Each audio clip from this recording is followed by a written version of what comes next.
Friends, എല്ലാവർക്കും ലിറ്റാസ് കിച്ചണിലേക്ക് സ്വാഗതം. ഇന്ന് ഞാനിവിടെ വന്നിട്ടുള്ളത് ഒരു തൃശ്ശൂർ സ്റ്റൈലിലുള്ള പോർക്ക് ഫ്രൈ എങ്ങനെ തയ്യാറാക്കാമെന്നുള്ള റെസിപ്പി ആയിട്ടാണ്. വളരെ ടേസ്റ്റിയാണ്, കാണാനും വളരെ ഭംഗിയാണ്. നമുക്ക് പെട്ടെന്ന് തന്നെ വീഡിയോയിലേക്ക് പോവാം. ഇത് ഫ്രൈ ചെയ്യാനായിട്ട് 1 കിലോ പോർക്കാണ് ഞാൻ ഇതിലേക്ക് എടുത്തിട്ടുള്ളത്. പോർക്ക് നന്നായി കഴുകി കുറച്ചധികം നേരം വാല വെച്ച് വെള്ളമൊക്കെ പോയതിന് ശേഷം മഞ്ഞൾപ്പൊടി, ഉപ്പ്, വേപ്പില ഇതിട്ട് നന്നായി മിക്സ് ചെയ്തിട്ടിട്ട് ഒരു പ്രഷർ വരുമ്പോൾ പ്രഷർ കുക്ക് ഓഫ് ചെയ്തിടുക. എന്നിട്ട് നന്നായി എയർ പോയതിന് ശേഷം മാത്രം തുറക്കുക. അപ്പോൾ അതിൻ്റെ കറക്റ്റ് വേവായിരിക്കും. പോർക്കിനധികം വേവ് വേണ്ടല്ലോ, ബീഫിൻ്റെ പോലെയല്ലല്ലോ, പെട്ടെന്ന് വെന്ത് കിട്ടും. പിന്നെ ഞാൻ ഇതിലേക്ക് എടുത്തിട്ടുള്ളത് നാളികേരം, 1 മുറി നാളികേരം ചിരകിയെടുക്കുക, ഒരു കുട്ടി സബോള ഇങ്ങനെ നൈസായിട്ട് ഇങ്ങനെ അരിഞ്ഞെടുക്കുക, ഒരു വലിയ കഷ്ണം ഇഞ്ചി, ഒരു വലിയ കുടം വെളുത്തുള്ളി, 2 പച്ചമുളക്, കുറച്ചധികം കറിവേപ്പില. ഇത്രയും സാധനം ഇതിലേക്ക് നമുക്ക് ആദ്യമായിട്ട് വറുത്തെടുക്കണം. പെട്ടെന്ന് തന്നെ നമുക്ക് ചെയ്യാൻ പറ്റുന്ന ഒരു ഫ്രൈ ആണ് ഞാൻ ചെയ്യുന്നത്. ഇത് ജസ്റ്റ് ഒന്ന് വറുത്തെടുക്കുന്ന പണി മാത്രമേ നമുക്ക് ഇതിനുള്ളൂ. അപ്പോൾ ഇതെല്ലാം കൂടെ ഒരുമിച്ചിട്ട് നമുക്ക് വറുത്തെടുക്കാം. പിന്നെ ഇതിൻ്റെ പൊടിയും കാര്യങ്ങളുടെ കണക്കൊക്കെ ഞാൻ അത് ഉണ്ടാക്കാൻ നേരത്തെ ഞാൻ പറയാം. നമ്മുടെ വീഡിയോ ഇത്തിരി കൂടെ ഷോർട്ടാക്കാൻ വേണ്ടിയിട്ടാണ് ഞാൻ അങ്ങനെ ഉദ്ദേശിക്കുന്നത്. അപ്പോൾ വേഗം നമുക്കിത് ചെയ്യാം. നമുക്ക് ആദ്യം തന്നെ ഇതിലേക്ക് ആവശ്യമായിട്ടുള്ള പൊടികൾ നമുക്ക് ഒന്ന് നൈസായിട്ടൊന്ന് ചൂടാക്കിയെടുക്കാം. അതിന് വേണ്ടി 1 സ്പൂൺ മുളക് പൊടി ഞാൻ ഇടുന്നുണ്ട്. അതേപോലെ കുരുമുളക് പൊടി 1 ചെറിയ സ്പൂൺ ഇട്ട് കൊടുക്കാം. പിന്നെ ഗരം മസാല പൊടി 1 ചെറിയ സ്പൂൺ തന്നെ ഇട്ട് കൊടുക്കുന്നുണ്ട്. പിന്നെ മല്ലിപ്പൊടി 2 സ്പൂൺ ഇട്ട് കൊടുക്കാം. പിന്നെ മഞ്ഞൾപ്പൊടി ഞാൻ ഇട്ട് വേവിച്ചിട്ടുണ്ട്, എന്നാലും അത് കുറച്ച് വെള്ളത്തിലൊക്കെ പോയിട്ടുണ്ടാവും. അതുകൊണ്ട് ഞാനൊരു 1/4 ടീസ്പൂണും കൂടെ, ചെറിയ സ്പൂണിന് 1/4 ടീസ്പൂണും കൂടി ഇട്ടിട്ടുണ്ട്. ഇത് നമുക്ക് ഒരുമിച്ച് നന്നായി മിക്സ് ചെയ്തിട്ട് ഒന്ന് മൂപ്പിച്ചെടുക്കാം.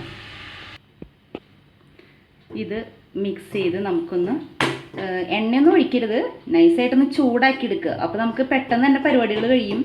അപ്പോൾ ഒരു അടുപ്പിൽ നമുക്ക് നാളികേരം വറക്കാൻ വെക്കുമ്പോൾ അപ്പുറത്തെ അടുപ്പിൽ ചെയ്യേണ്ട കാര്യമുള്ളൂ. എൻ്റെ ഒരു അടുപ്പിൽ വേറെ ഒരു എണ്ണം ഞാൻ ചെയ്തുകൊണ്ടിരിക്കുകയാണ്. അതുകൊണ്ട് ഇത് ഞാൻ വേഗം ഒന്ന് ചൂടാക്കി മാറ്റി വെച്ചിട്ട് വറക്കാൻ ഉദ്ദേശിക്കുകയാണ്. അപ്പോൾ ആ പച്ചമണം, ആ ഒരു നല്ലൊരു മണം വരും. നമ്മുടെ മല്ലിപ്പൊടി, മുളക് പൊടിയൊക്കെ മൂത്തേൻ്റെ നല്ലൊരു മണം വരും. അപ്പോൾ നമുക്ക് ഇത് ഓഫ് ചെയ്യാം. ഞാനതൊന്ന് ചൂടാക്കി ഞാൻ കാണിച്ചു തരട്ടെ. കളറൊരു ബ്രൗൺ കളർ വരും. അപ്പോൾ നമുക്കത് ഓഫ് ചെയ്തെടുക്കാം. അപ്പോൾ ഏകദേശം നമ്മുടെ ഈ പൊടികളെല്ലാം നന്നായി ചൂടായിട്ട് വന്നിട്ടുണ്ട്. നന്നായി താത്തി വെച്ചിട്ട് ഇത് ചെയ്യാവൂ. ഹൈലോ മീഡിയത്തിലോ ഒന്നിട്ട് ചെയ്യരുത്, നന്നായി താത്തി വെക്കണം. പൊടികളായതുകൊണ്ട് പെട്ടെന്ന് കരിഞ്ഞു പോകും. വേണ്ട, ചെറിയൊരു ബ്ലാക്ക് ഷെയ്ഡൊക്കെ ആയിട്ട് വന്നിട്ടുണ്ട്. നമുക്ക് ഈ വീഡിയോയിൽ ഇത് കറക്റ്റായിട്ട് മനസ്സിലാവണില്ല, നമുക്കത് നേരിട്ടാവുമ്പോൾ കറക്റ്റായിട്ട് നമുക്ക് മനസ്സിലാവും. അപ്പോൾ നമുക്കിത് മാറ്റി വയ്ക്കാം അടുപ്പിൽ നിന്ന്.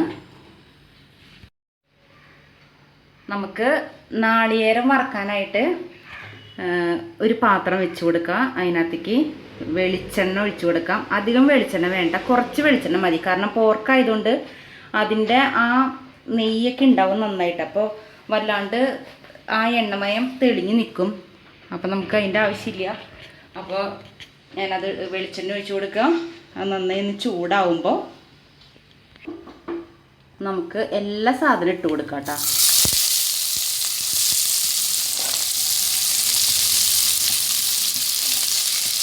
സബോള, ഇഞ്ചിയും പച്ചമുളകും എല്ലാ സാധനവും, അതോടുകൂടെ നാളികേരം ഇട്ട് കൊടുക്കാം.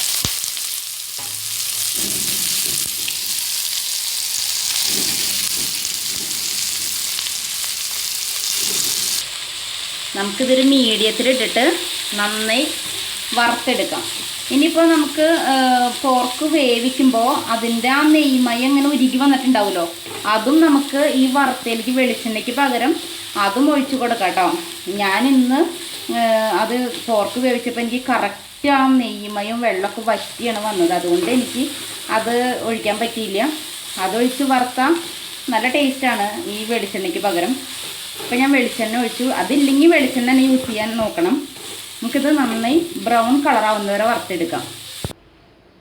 ഇപ്പോൾ നമ്മുടെ നന്നായി വറന്ന് ബ്രൗൺ കളറായിട്ടുണ്ട്. നമുക്ക് ഈ ചൂടാക്കി വെച്ചിട്ടുള്ള പൊടി അതിനകത്തേക്ക് ആഡ് ചെയ്ത് കൊടുക്കാം. വേറെ ഒന്നും ചെയ്യാനില്ല, ജസ്റ്റ് ഇത് ഇടുക, മിക്സ് ചെയ്യുക, അത്രയും പരിപാടിയുള്ളൂ. ചൂടാക്കി വെച്ചിട്ടുള്ളത് കൊണ്ട് നന്നായി മിക്സ് ചെയ്യുക.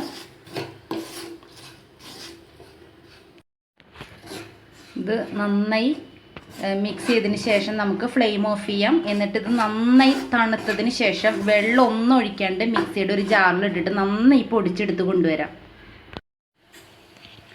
ഞാനിത് ഒരു ബൗളിലേക്ക് ഇട്ട് നല്ലോണം പൊടിച്ചിങ്ങനെ കൊണ്ടുവന്നിട്ടുണ്ട്. അപ്പം നമുക്ക് ഈ പാത്രത്തിലേക്ക് തന്നെ നമ്മൾ ചിക്കൻ വേവിച്ച് വെച്ചിട്ടുള്ള പോർക്ക് ഇട്ട് കൊടുക്കാം. കംപ്ലീറ്റ് പോർക്ക് ഇട്ട് കൊടുത്ത് നമുക്ക് ഒന്ന് ചൂട് കയറ്റിയിട്ട് ഒന്ന് ഗ്യാസ് ഓൺ ചെയ്ത് ഒന്ന് ചൂട് കയറ്റി അപ്പം തന്നെ നമുക്ക് പൊടി ഇട്ട് കൊടുക്കാം. നമ്മൾ പൊടിച്ച് കൊണ്ടുവന്നിട്ടുള്ള നാളികേരത്തിൻ്റെ പൊടി ഇട്ട് കൊടുക്കുക. നല്ലോണം മിക്സ് ചെയ്യുക. നന്നായി മിക്സ് ചെയ്തെടുത്തിട്ടുണ്ട്. നമുക്കിതിലേക്ക് ഒരു വലിയ സ്പൂൺ സോയ സോസ് ഒഴിച്ചു കൊടുക്കാം. ഇതിനൊരു പുളിരസവും ഒക്കെ ഒരു പ്രത്യേക ഒരു സ്പെഷ്യൽ കളറും ഒക്കെ വരും. ഒരു 1.5 സ്പൂണോളം ഞാൻ ഒഴിച്ചിട്ടുണ്ട്. നന്നായി എന്നിട്ട് മിക്സ് ചെയ്തെടുക്കാം കേട്ടോ. നന്നായി ഇത് സോയ സോസ് ഒഴിച്ചതിന് ശേഷം നന്നായി മിക്സ് ചെയ്തെടുക്കുക. നല്ലൊരു സ്പെഷ്യൽ ബ്ലാക്ക് ഷെയ്ഡാട്ടോ ഇതിന് വരിക. നമ്മൾ കണ്ടിട്ടുണ്ടല്ലോ കല്യാണത്തിനൊക്കെ, തൃശ്ശൂർ കല്യാണങ്ങൾക്കൊക്കെ സ്പെഷ്യലായിട്ട് പോർക്ക് ഫ്രൈ വരുമ്പോൾ ഈ കളറാണ് വരിക. നന്നായി മിക്സ് ചെയ്തതിന് ശേഷം നമുക്കിനി ലാസ്റ്റായിട്ട് ചേർക്കേണ്ട സാധനം ചെറുനാരങ്ങ ഒരു മുറി ചെറുനാരങ്ങ ഒഴിച്ചു കൊടുക്കാം. നന്നായി നമുക്ക് മിക്സ് ചെയ്യാം. ചെറുനാരങ്ങ പിഴിഞ്ഞ് ഒഴിച്ചിട്ടുണ്ട്. നമുക്ക് എരിവ് നോക്കിയിട്ട് നമുക്ക് ഇത്തിരി കുരുമുളക് പൊടി മാത്രം ആഡ് ചെയ്യാം കേട്ടോ. എനിക്ക് എരിവ് ഇത്തിരി കുറവ് പോലെ തോന്നി, ഞാൻ കുരുമുളക് പൊടി ആഡ് ചെയ്തിട്ടുണ്ട്. നന്നായി മിക്സ് ചെയ്യാം. നമ്മുടെ ഇതിൻ്റെ പരിപാടി എല്ലാം കഴിഞ്ഞു. നമുക്കിനി ഫ്ലെയിം ഓഫ് ചെയ്യാം. ഒരു സെർവിങ് ഡിഷിലേക്ക് മാറ്റാം കേട്ടോ. അപ്പോൾ നമ്മുടെ പോർക്ക് ഫ്രൈ ഇവിടെ റെഡി ആയിട്ടുണ്ട്. വളരെ ടേസ്റ്റിയാണ്, വളരെ എളുപ്പമാണ്, സിമ്പിളായിട്ട് ചെയ്യാൻ പറ്റും, അധികം ടൈമൊന്നും വേണ്ട. അപ്പോൾ എല്ലാവരും ഇത് ട്രൈ ചെയ്യുക, എല്ലാവർക്കും ഇഷ്ടപ്പെടും. അപ്പോൾ വീണ്ടും വേറൊരു വിഭവമായിട്ട് ഞാൻ വരുന്നതായിരിക്കും. അപ്പോൾ എല്ലാവരും എന്നെ വീണ്ടും സപ്പോർട്ട് ചെയ്യുക, ലൈക്ക് ചെയ്യുക, കമൻറ്റ് ചെയ്യുക, അതേപോലെ സബ്സ്ക്രൈബ് ചെയ്യാത്തവർ സബ്സ്ക്രൈബ് ചെയ്യുക. Okay, thank you.